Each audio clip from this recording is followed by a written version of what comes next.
Am I the a-hole for refusing to fix things with my abusive mother after 8 years of no contact, even though she's getting older and family says I'll regret it when she's gone? Or am I just protecting the peace I've fought so hard to build?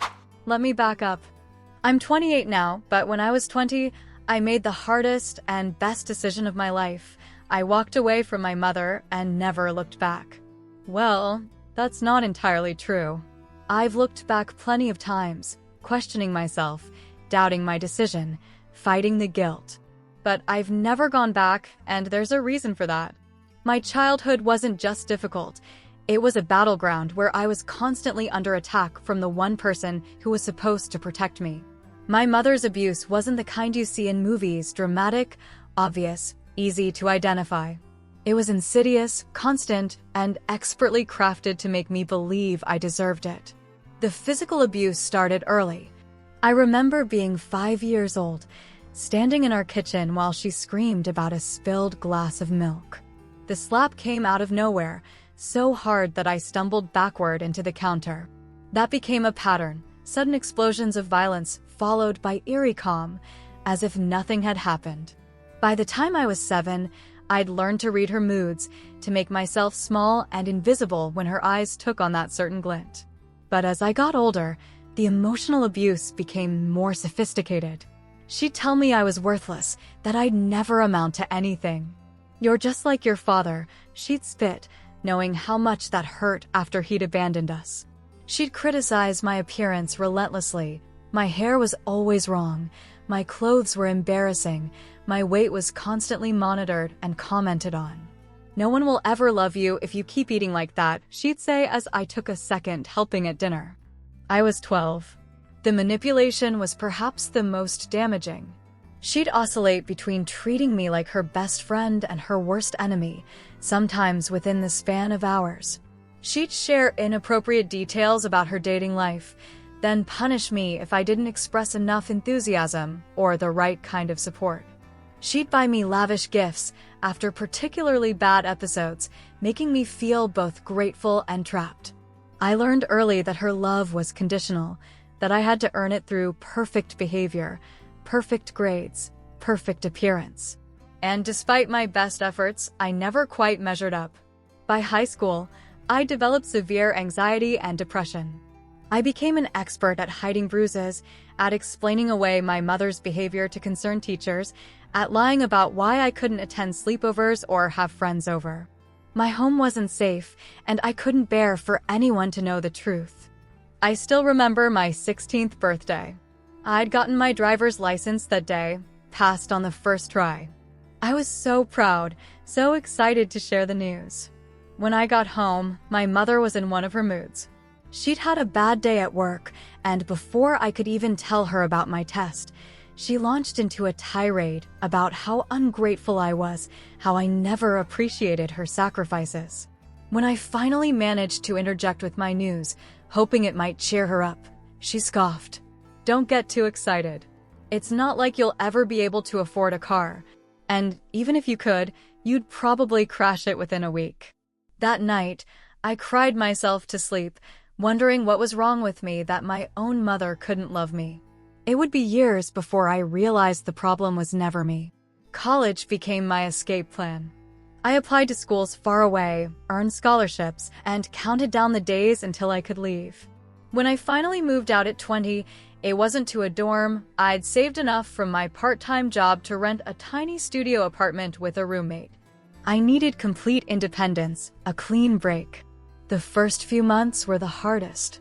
My mother called constantly, alternating between tearful pleas and vicious accusations.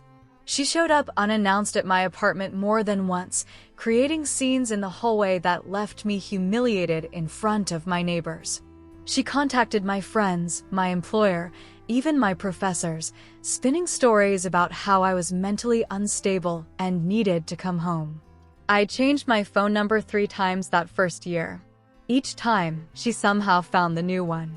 It wasn't until I moved to a different city for a job opportunity that I was finally able to establish true no contact.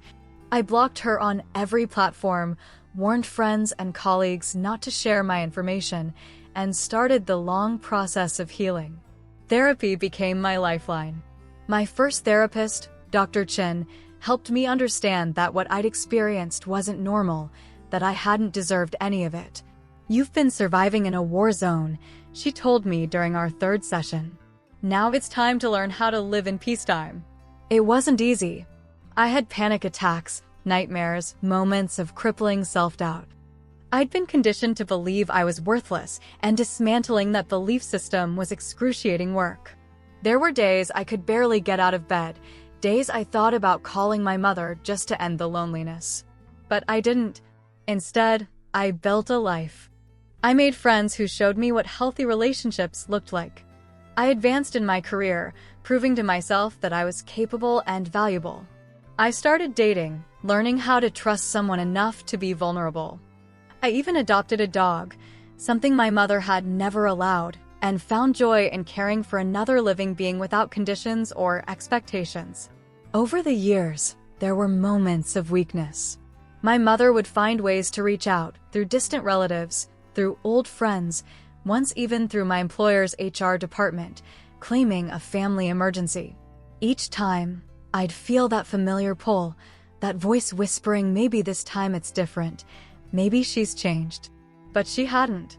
Every attempt at communication followed the same pattern: initial remorse, followed by demands, followed by blame when I didn't immediately forgive and forget. "After everything I've done for you," she'd write, or "I guess I'm just the worst mother in the world then," twisting my boundaries into attacks, my self-protection into cruelty. The extended family took her side, of course. They'd never seen the private face of her abuse, only the charming, martyred single mother she presented to the world. My aunts sent messages telling me I was breaking her heart. My grandmother called me selfish. My cousins, who'd grown up visiting on weekends and holidays, couldn't reconcile their fun and with the monster I described. "She has her flaws, but she loves you," they'd say, as if love justified the nightmares I still have, the flinch I can't control when someone raises their voice, the years of therapy I've needed just to function normally. For years into my estrangement, my mother was diagnosed with early-stage breast cancer. The family pressure to reconcile reached a fever pitch. "What if she dies?" they asked. "Could you live with yourself?" I sent flowers to the hospital. I called her doctor to ensure she had proper care. I even transferred money to help with expenses not covered by insurance. But I didn't visit. I didn't call. I couldn't risk undoing all the progress I'd made, couldn't open myself up to that vulnerability again. She recovered, and the pressure subsided somewhat. Life went on. I moved again, got promoted, met someone I could see a future with. For the first time, I felt truly stable, truly at peace. Then came the text at 2:37 a.m. "I'm not getting any younger. We need to fix things before it's too late." I didn't respond immediately. Instead, I called my current therapist, Dr. Patel, and scheduled an emergency session. We talked through my feelings, the guilt, the fear, the lingering sense of obligation.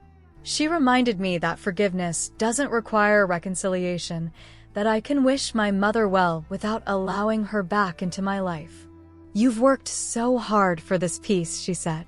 "You don't owe anyone your hard-won stability." But the text opened the floodgates. My phone began lighting up with messages from family members I haven't spoken to in years. My mother had apparently informed everyone of her latest attempt to fix things, painting herself as the heartbroken parent reaching out an olive branch to her cruel, unforgiving daughter. My Aunt Celia, once my favorite relative, called me 3 times before leaving a voicemail that still makes my stomach churn when I think about it. "You're being childish and selfish," she said, her voice tight with anger. "Your mother made mistakes, but she's still your mother. You only get one. One day she'll be gone, and you'll regret every minute you wasted on this ridiculous grudge. Grow up and be the bigger person." The bigger person? As if setting boundaries is somehow small. As if protecting myself from someone who hurt me repeatedly is immature. As if I owe my abuser another chance to damage the life I've painstakingly built. My cousin Marco texted next. "She's really changed. I promise. She's in therapy now too. She talks about you all the time, about how much she regrets everything. Don't you think everyone deserves a second chance? What Marco doesn't understand, what none of them understand, is that this wouldn't be a second chance. It would be the 100th chance, the 1000th. My entire childhood was one long series of second chances, of believing things would be different this time, of having that hope crushed again and again. Even my boyfriend, who has been incredibly supportive throughout our relationship, gently suggested that I might find closure in a controlled meeting. You could see her in a public place, he offered, or have a therapist present. I just worry that if something happens to her, you'll always wonder if you could have resolved things. I know he means well. Everyone probably means well. But they don't understand what it's like to spend your formative years walking on eggshells, to have your sense of self systematically dismantled by the person who gave you life. They don't understand that for people with mothers like mine, there is no such thing as a casual coffee date or a simple phone call. Every interaction is loaded with history, with potential triggers, with the very real possibility of being pulled back into dysfunctional patterns. For the past week, I've been wrestling with this decision. The guilt is overwhelming at times. I wake up in the middle of the night with my heart racing, wondering if I'm making a terrible mistake. What if she really has changed? What if this is my last chance to have a mother? What if I regret this forever? But then I remember the time she threw a plate at my head because I forgot to take out the trash. I remember her telling me on my graduation day that I only got accepted to college because they had quotas to fill.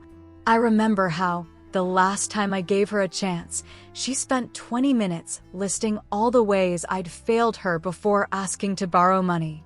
I remember how long it took me to believe I deserved better. How many hours I spent in therapy, unlearning the idea that love is supposed to hurt. How many panic attacks I fought through, how many nightmares I woke from in cold sweat. How hard I worked to build this life where I feel safe, valued, and at peace. And I know my answer. Yesterday, I finally responded to her text. I was kind but firm. I told her that I wish her well, that I hope she finds happiness and peace, but that I cannot and will not reestablish contact. I explained that this isn't about punishment or revenge, it's about self-preservation. I said that forgiveness is a personal journey that doesn't require reconciliation. I ended by asking her, and by extension the rest of the family, to respect my decision and my boundaries. I told her not to contact me again. The response was immediate and predictable. More guilt, more accusations, more manipulation. She claimed I was killing her with my cruelty. She said no one would ever love me the way she does, echoing words she'd used to isolate me as a child. She promised she had changed, then in the very next sentence, blamed me for forcing her to be harsh with me when I was younger. Same song, different verse. So here I am, holding firm to my boundaries but still questioning myself. Am I the bad person for refusing to reconnect? Am I being cold and unforgiving? Will I regret this decision when she's gone? I don't think so. I've worked too hard and come too far to sacrifice my mental health on the altar of family obligation. I understand now that sometimes the most loving thing you can do for yourself is to walk away from people who hurt you, even if those people share your DNA. The family continues to pressure me. The texts and calls haven't stopped. Each one chips away at my resolve a little, makes me question my decision. But then I look around at the life I've built, the calm, the safety, the joy I've found in simple things like walking my dog or cooking dinner with my boyfriend without fear of criticism or explosions of rage. This peace wasn't given to me. I fought for it. I earned it through years of therapy, through facing my demons, through rebuilding myself piece by piece after being shattered. And I'm not willing to risk it for someone who has repeatedly shown me who they are. So no, I don't think I'm the bad person in this story. I think I'm someone who finally learned my own worth, who finally understood that I deserve to be treated with respect and kindness. I think I'm someone who broke a cycle of abuse that could have continued for generations. I think I'm brave, not cold, strong, not unforgiving. And if that makes me the villain in my family's eyes, so be it. I'd rather be the villain in their story than the victim in my own.